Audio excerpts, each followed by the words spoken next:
आजच्या दिवसातलं हे दुसरं ज्योतिर्लिंग. पहिलं आम्ही भीमाशंकर देवस्थानचं दर्शन घेतलं आणि आता त्र्यंबकेश्वर देवस्थानाचं दर्शन झालेलं आहे. आणि आता पुढं आम्ही पुढच्या महादेवाच्या दर्शनाला जात आहोत. आणि खूप म्हणजे सुंदर असं अहोभाग्य आमचं की ही आरती दिवसातून एकदाच होते आणि ती आरती आम्हाला सापडली. महादेवाचं खूप जवळून दर्शन घेता आलं आणि एक खूप वेगळ्या प्रकारची एनर्जी आज फील झाली. आणि महादेवाचं खरंच खूप उपकार आहेत की आज आम्हाला ती आरती ज्या ठिकाणी लाईन संपत आली होती त्या ठिकाणी आम्हाला अडवलं आणि सांगितलं की तुम्ही थांबा, आरती चालू होणार आहे. आणि आम्ही पहिला आणि दुसरा असा आमच्या दोघांचा नंबर होता.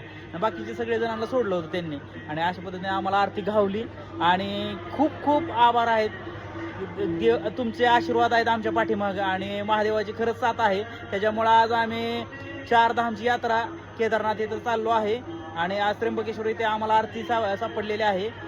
खूप खूप आभार, धन्यवाद. नमः पार्वती पते हर हर महादेव. महादेव.